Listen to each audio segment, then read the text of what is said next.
Pronto. Om Namo Bhagavate Vasudevaya. Om Namo Bhagavate Vasudevaya. Om Namo Bhagavate Vasudevaya. Canto 1, capítulo 1. Perguntas dos sábios. Verso 18. O sábio Sutta narra-nos, por favor, os passatempos transcendentais das múltiplas encarnações da divindade suprema.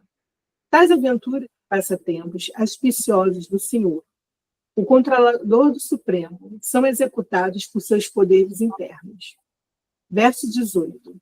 Ó sábio Sutta, narra-nos, por favor, os passatempos transcendentais das múltiplas encarnações da divindade suprema. Tais aventuras e passatempos auspiciosos do Senhor, o controlador supremo, são executados por seus poderes e poderes internos.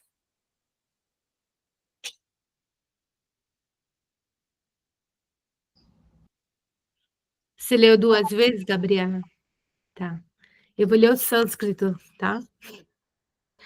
Ata kyahi hare dhiman avatara katha subha lila vidadata svairam ishvara syatma mayaya.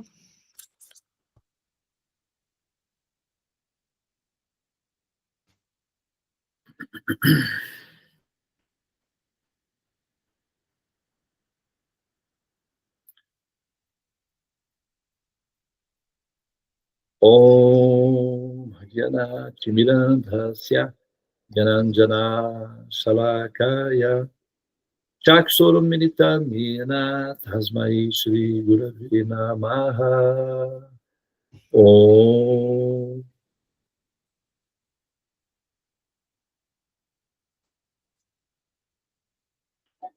Muito bem, mais uma vez, bom dia a todas as pessoas presentes aqui na sala. Nós estamos lendo o Srimad Bhagavatam, e no momento nós estamos fazendo o canto 1, capítulo 1, Perguntas dos Sábios, verso 18. Em breve nós vamos entrar no capítulo 2, tá, pessoal? Eu vou ler novamente aqui, tá? Só para a gente... Ó sábio Sutta, narra-nos, por favor, os passatempos transcendentais das múltiplas encarnações da divindade suprema. As aventuras e passatempos auspiciosos do Senhor, o controlador supremo, são executados por seus poderes internos. Muito bem. Olha só. A gente sempre faz essa observação em termos da contextualização que isso daí, tá, exige, ok? E até para a gente poder racionalizar aqui a nossa dinâmica de harmonizar com a nossa lente, tá? Eu vou trazer de volta aqui a explicação da incompatibilidade do termo em si, tá? Nós, aqui no Ocidente, nós somos acostumados a pensar em termos de encarnação, reencarnação, né? Esse é um termo relativamente moderno, ok? O termo, é relativamente moderno e se disseminou pelo fato da compreensão do princípio Deus ter bases analógicas. Então, encarnação é um conceito que é admissível dentro de um sistema de paradigmas de informação analógicos, tá? Então, funciona muito bem se o pensador for analógico. Se o pensador, o observador, tiver dados de informação atualizados, então esse termo fica obsoleto. Ele deixa de ter funcionalidade, ou tem uma funcionalidade menos eficaz, no caso, né? Porque a atualização dos conhecimentos naturalmente elimina esse termo, porque você teria primeiro que considerar né, o fator carne. Teria que haver carne, propriamente falando. Do ponto de vista tridimensional, das relações humanas, da nossa relação, da nossa interação com aquilo que nós chamamos de matéria, sim, há carne, há madeira, há água, há fogo, há tudo isso. Do ponto de vista da interação imediata, que é como o nosso cérebro funciona. Ele funciona em câmera lenta.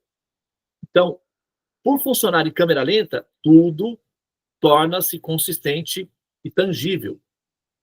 Mas, se o cérebro funcionar em câmera acelerada, em modos, vamos dizer, se você colocar ele aceleradinho, digamos, aí para tudo isso daí, tá? Aí não tem carne, não tem substância, o que tem você tem uma variedade infinita de pequenos universos microscópicos chamados átomos. E se acelerar um pouco mais, os átomos também desaparecem. E aí as coisas vão ficando dissolúveis, na medida em que a lente você vai dando zoom, vai desaparecendo tudo isso daí, tá? Então, carne é um termo tridimensional que só funciona para o mundo tridimensional, ou seja, é relativo ao mundo tridimensional, apenas. Em outras instâncias, esses termos são absolutamente inoperantes, tá? Então, encarnação e reencarnação só tem a ver com as consciências ou a lente de percepção, que estão condicionadas ou presas na simulação que funciona com um tipo de processador, um tipo de tecnologia de câmera lenta que nós chamamos de tridimensão, tá? É assim que funciona. Então, esse termo encarnação, ele é analógico, mas como a maioria do público é analógica, ela funciona muito bem. Eu estou informando que existe uma outra definição apenas por uma questão de dever, porque nós estamos estudando essa escritura, e essa escritura, ela exige um tipo de pensamento digital, um tipo de raciocínio de paradoxos, para poder compreender a natureza do Supremo de maneira, digamos, consciente. Tá? Então, eu estou tentando fazer algumas atualizações para eventuais pensadores que se interessem pelo assunto. Se for complicadinho para você, se for difícil de acompanhar o raciocínio, não tem problema. Pode usar o termo encarnação, que está tudo bem, funciona. Só que ele vai te manter dentro de um sistema analógico, tá? Funciona. Mas ele funciona analogicamente. Por exemplo, se você pegar, se você vai na casa da sua avó, da sua mãe, sei lá, e tem um telefone que você tem que discar, ele funciona. Você pega o telefone, disca o número, funciona, tá? Ele vai funcionar, você vai conseguir falar com a pessoa. Mas se você quiser ler as suas mensagens de WhatsApp, naquele telefone, eu sinto muito. Você não consegue essa operação, tá? Então, se você quer compreender o Supremo de forma integral, se você quer ter acesso às variações de compreensão de Deus, com uma definição mais perfeita, então você tem que mudar do sistema analógico de pensamento para o sistema digital. Como eu disse, se der muito trabalho para você, se você se entediar, se for muito cansativo, não tem problema, pode permanecer no analógico, mas você não vai ter uma compreensão muito bem definida do Supremo. Só isso. Tem as vantagens e desvantagens. Tá? Em termos de um sistema atualizado de compreensão, nós vamos partir do princípio de que a pessoa suprema não é um ser único, mas um coletivo. Quando nós falamos Deus, por exemplo, nós estamos pensando numa pessoa, ok? Tá? Estamos, muito embora essa pessoa tenha que ser definida, estamos falando Deus é uma pessoa, mas quem é essa pessoa? Né? Deus é um posto, como, por exemplo, presidente da República, chefe de Estado, técnico de futebol, síndico do prédio, né, chefe da seção, né, o pai de santo, o pastor, o papa, são postos transitórios, são postos que transitam por ali pessoas. E as pessoas são modificáveis, ou seja, uma hora é uma, outra hora é outra. Mas os postos são fixos, são permanentes. A instituição, Deus, é um posto.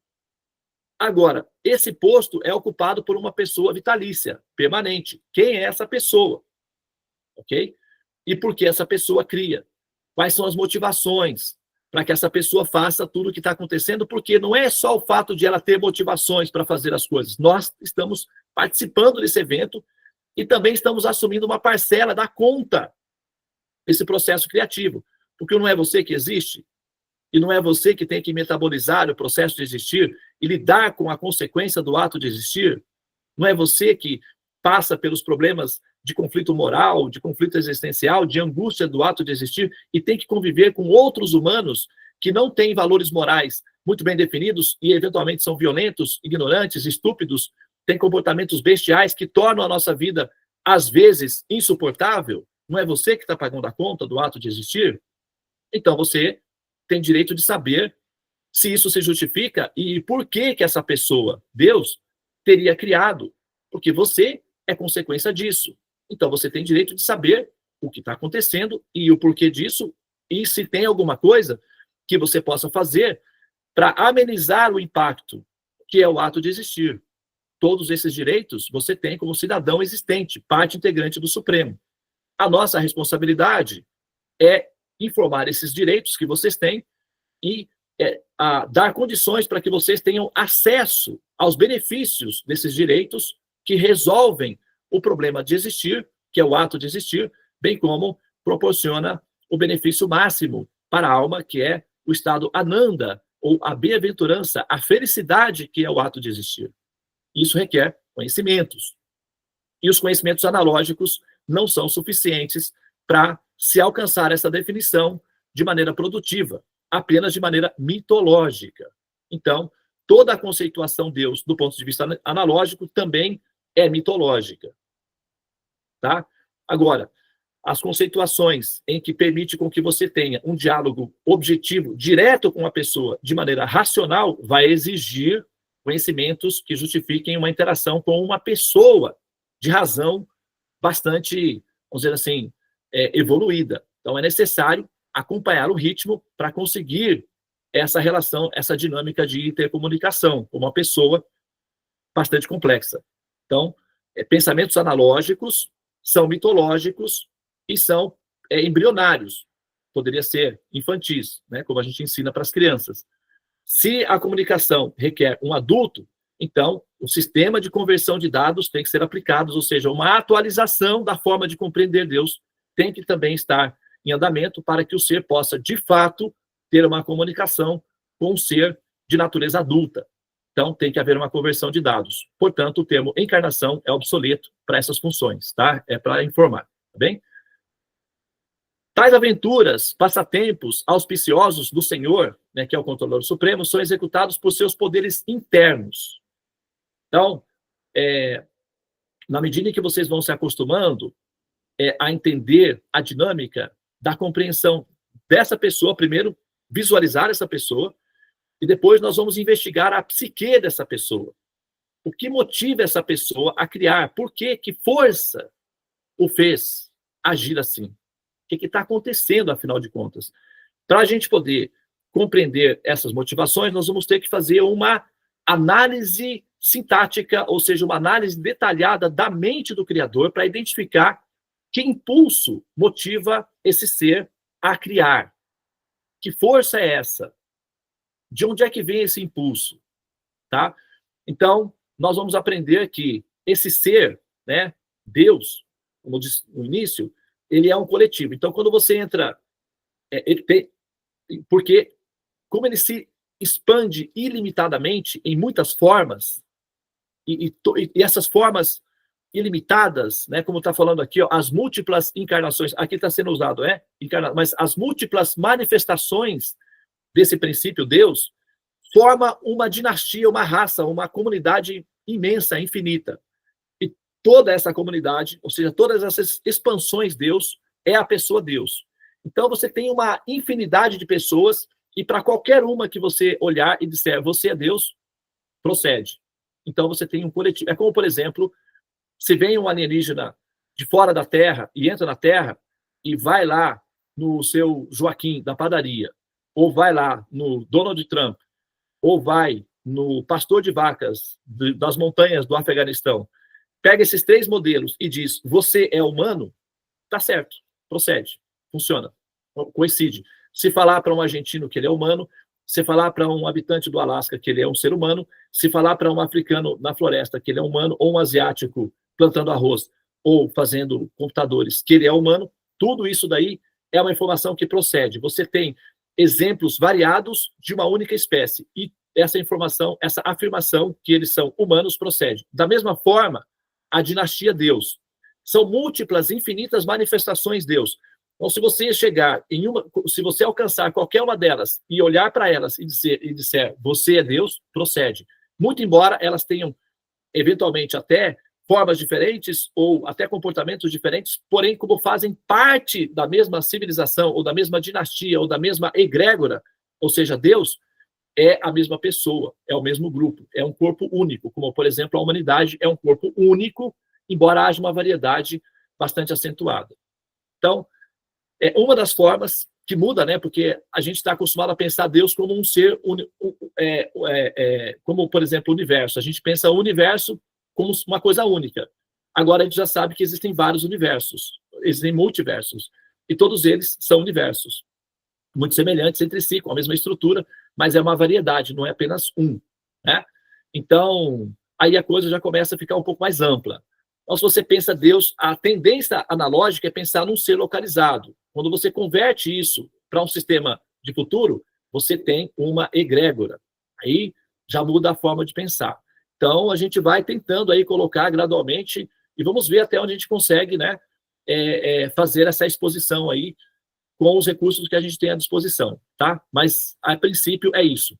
Existe uma variedade infinita, ok, de manifestações dessa pessoa suprema, e as atividades dessa pessoa suprema acontecem por uma potência chamada, que é uma potência interna, como está sendo falado ali, poderes internos. Ele tem 3 fases de potências que a gente pode classificar assim para facilitar a racionalização desse princípio. Uma potência é chamada a potência Vishnu, que é a potência que seria, no caso, a egrégora Deus.